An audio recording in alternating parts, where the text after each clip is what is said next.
सुबह सुबह ऑफिस में घुसते ही रमन ने चहकते हुए कहा कि आज शाम उसके घर में उसके बेटे की सगाई की रस्म पार्टी है। यह सुनकर मैं पेशोपेश में पड़ गया कि अपनी पत्नी को साथ लेकर जाना ठीक रहेगा कि नहीं। रमन हमारे इलाके का ही है। उसका गांव मेरे गांव से 3 किलोमीटर दूर है। इधर कई साल से हमारा मिलना बोलना तकरीबन बंद ही था। अब मैं प्रमोशन लेकर उसके ऑफिस में उसके शहर में आ गया तो हमारे संबंध फिर से गहरे होने लगे थे। पिछले 20 सालों में हमारे बीच बात ही कुछ ऐसी हो गई थी कि हम एक दूसरे को अपना मुंह दिखाना नहीं चाहते थे। रमन और मैं 10वीं क्लास तक एक ही स्कूल में पढ़े थे। यह तो लाजिमी ही था कि हमें एक ही कॉलेज में दाखिला लेना था, क्योंकि 30 मील के दायरे में वहाँ कोई दूसरा कॉलेज तो था नहीं। हम दोनों रोजाना बस से शहर जाते थे। रमन अघोषित रूप से हमारा रिंग लीडर था। वह हमसे भी ज़्यादा दिलेर, मुफ्त और जल्दी से गले पड़ने वाला लड़का था। पढ़ाई में वह चंडी था, पर शरीर हट्टा कट्ठा था। उसका रंग बेहद गोरा। बचपन से ही मुझे कहानी कविता लिखने का चस्का लग गया था। मज़े की बात यह थी कि जिस लड़की सुमन के प्रति मैं आकर्षित हुआ था, रमन भी उसी पर डोरे डालने लगा था।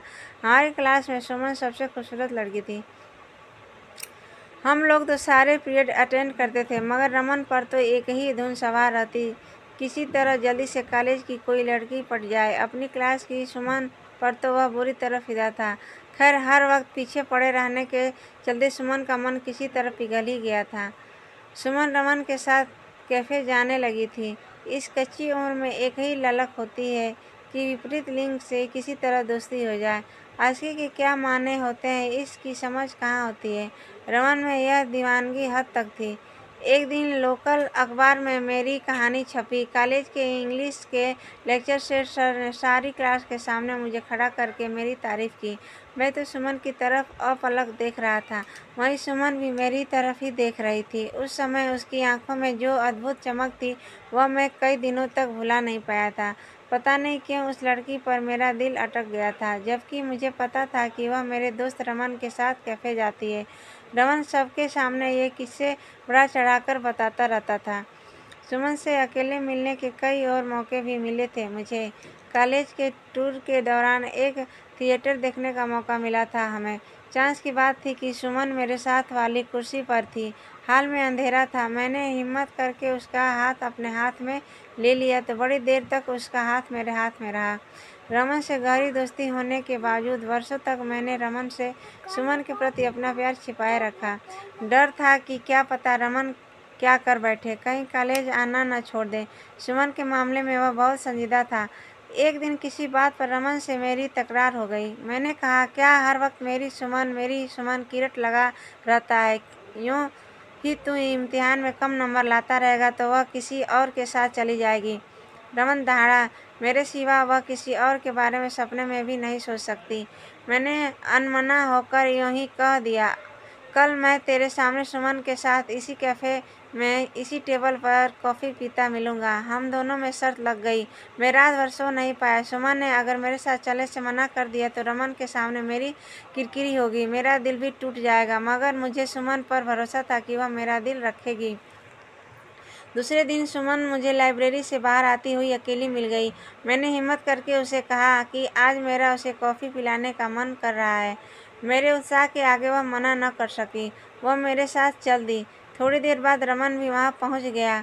उसका चेहरा उतरा हुआ था। खैर, कुछ दिनों बाद वह बात आई गई हो गई। सुमन और मेरे बीच कुछ है या हो सकता है। रमन ने इस बारे में कभी कल्पना भी नहीं की थी और उसे कभी इस बात की भनक तक नहीं लगी। कॉलेज में छात्र यूनियन के चुनाव के दौरान खूब हुड़दंग हुआ। रमन ने चुनाव जीतने के लिए दिन रात एक कर दिया। वह तो चुनाव रणनीति बनाने में ही बिजी रहा। वह जीत भी गया। चुनाव प्रचार के दौरान मुझे सुमन के साथ कुछ पल गुजारने का मौका मिला। न वह अपने दिल की बात कह पाई और न ही मेरे मुंह से ऐसा कुछ निकला। दोनों सोचते रहे कि पहले कौन करे। जब कभी कहीं अकेले सुमन के साथ बैठने का मौका मिलता तो हम ज़्यादातर खामोशी बैठे रहते। एक दिन तो रमन ने कह ही दिया था कि तुम दोनों गुमों की अपनी ही कोई भाषा है। सचमुच सच्चे प्यार में चुप रह कर ही दिल से सारी बातें करनी होती है। मैं एमए की पढ़ाई करने के लिए यूनिवर्सिटी चला गया। रमन ने बीए करके घर में खेती में ध्यान देना शुरू कर दिया, साथ में नौकरी के लिए तैयारी करता रहता। मैं महीने भर बाद गांव आता तो फटाफट रमन से मिलने उसके गांव में चल देता। वह मुझे सुमन के खबरें देता। रमन को जल्दी ही अस्थायी तौर पर सरकारी नौकरी मिल गई। सुमन भी वहीं थी। सुमन के पिता को हार्ट अटैक हुआ था, इसलिए सुमन को जॉब की सख्त ज़रूरत थी।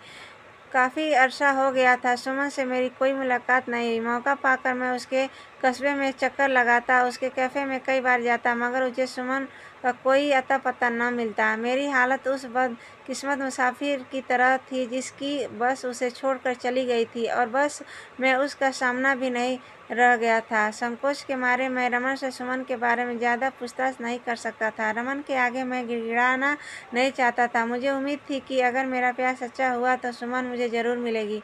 सुमन को तो उसकी जॉब में पक्का कर दिया गया। उसमें काम के प्रति लगन थी। रमन को 6 महीने बाद निकाल दिया गया। रमन को जब नौकरी से निकाला गया तब वह ज़िंदगी और सुमन के बारे में संजीदा हुआ। उसके उस जुनून से मैं एक बार तो घबरा गया। अब तक वह सुमन को शर्तिया तौर पर अपना मानता था, मगर अब उसे लगने लगा था कि अगर उसे ढंग की नौकरी नहीं मिली तो सुमन भी उसे नहीं मिलेगी। इसी दौरान मैंने सुमन से उसके ऑफिस जाकर मिलना शुरू कर दिया था। मैंने उसे साहित्य के क्षेत्र में अपनी उपलब्धियां बताता, उसे खास पत्रिकाओं में छपी अपनी रोमांटिक कविताएं दिखाता। रमन ने सुमन को बहुत ही गंभीरता से लेना शुरू कर दिया था। रमन मुझे कई कहानियां सुनाता कि आज उसने सुमन के साथ फला होटल में लंच किया और आज वे किसी दूसरे शहर घूमने गए। सुमन के साथ अपने अंतरंग पलों का बखान व मज़े लेकर करता। पहले रमन का सुमन के प्रति लापरवाही वाला रुख मुझे आश्वस्त कर देता था कि सुमन मुझे भी चाहती है, मगर अब रमन सच में सुमन से प्यार करने लगा था।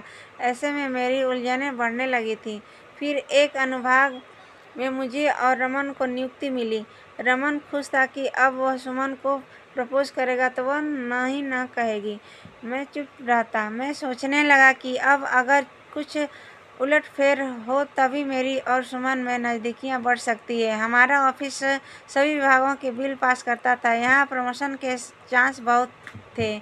मैं विभागीय परीक्षाओं में तैयारी में जुट गया। एक दिन मैं और रमन साथ बैठे थे, तभी अंदर से रमन के लिए बुलावा आ गया। 5 मिनट बाद रमन मुस्कुराता हुआ बाहर आया। उसने मुझे अंदर जाने को कहा। अंदर जिला शिक्षा अधिकारी बैठे थे। वे मुझे अच्छी तरह से जानते थे। मेरे बॉस से ही सारी बात बताई। बेटा, वैसे तो मुझे यह बात सीधे तौर पर तुमसे नहीं करनी चाहिए। कौशल साहब को तो आप जानते ही हैं। मैं इनसे कह बैठा कि हमारे ऑफिस में 2 लड़कों ने ज्वाइन किया है। इनकी बेटी बहुत सुंदर और होनहार है। ये करोड़पति है, बहुत ज़मीन है इनकी शहर के साथ। ये चाहते हैं कि तुम इनकी बेटी को देख लो, पसंद कर लो और अपने घर वालों से सलाह कर लो। रमन से भी पूछा था, मगर उसने कोई संतोषजनक जवाब नहीं दिया। अब तुम्हें मौका मिल रहा है। रमन से मैं हर बार 19 ही पढ़ता था। बार बार कुदरत हमारा मुकाबला करवा रही थी। एक तरफ सुमन थी और दूसरी तरफ करोड़ों की जायदाद। घर जमाई बनने के लिए मैं तैयार नहीं था और सुमन से इतने सालों से किया गया प्रेम। फिर पता चला कि शिक्षा अधिकारी ने रमन के माँ बाप को राजी कर लिया। रमन ने अपना रास्ता चुन लिया था। सुमन से सारे कस्में वादे तोड़कर वह अपने अमीर ससुराल चला गया था। मैं प्रमोशन पाकर दिल्ली चला गया था। सुमन का रमन के प्रति मोह भंग हो गया था। सुमन ने एक दूसरी नौकरी ले ली थी और 2 साल तक मुझे उसका कोई अता पता नहीं मिला। बहन की शादी के बाद मैं भी अखबारों में अपनी शादी के लिए इतिहार देने लगा था। सुमन को मैंने बहुत ढूंढा। इसके लिए मैंने करोड़पति भावी ससुर का ऑफर ठुकरा दिया था। वह सुमन भी अब न जाने कहाँ गुम हो गई थी। उसने मुझे हमेशा सस्पेंस में ही रखा। मैंने कभी उसे साफ साफ नहीं कहा कि मैं क्या चाहता हूँ और वह पगली मेरे प्यार की शिद्दत नहीं जान पाई। अखबारों के इश्तिहार के जवाब में मुझे एक दिन सुमन की माँ द्वारा भेजा हुआ सुमन का फ़ोटो और बायोडाटा मिला। मैं तो निहाल हो गया।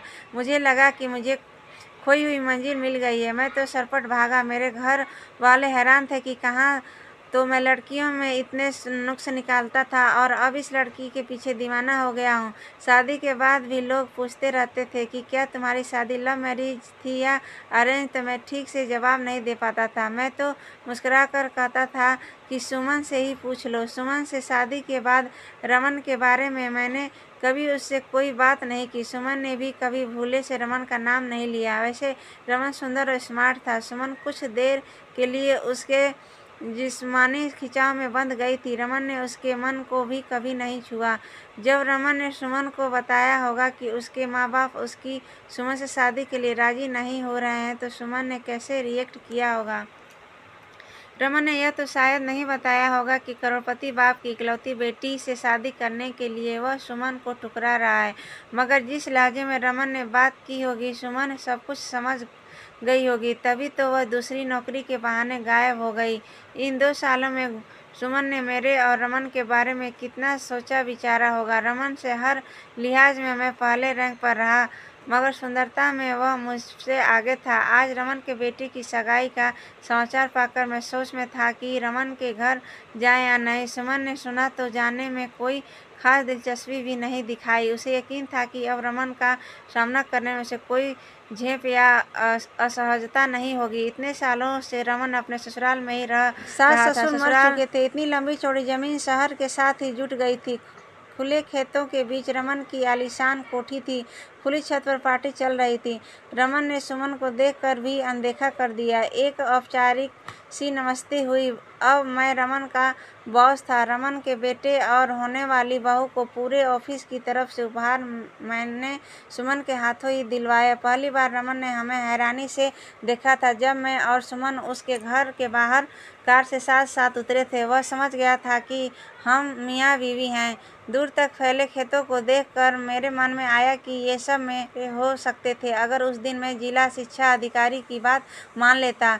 उस शाम सारी महफिल में सुमन सबसे ज़्यादा खूबसूरत लग रही थी। शायद उसे देखकर रमन के मन में भी आया होगा कि अगर वह दहेज के लालच में न पड़ता तो सुमन उसकी ही हो सकती थी। चलो, जिसकी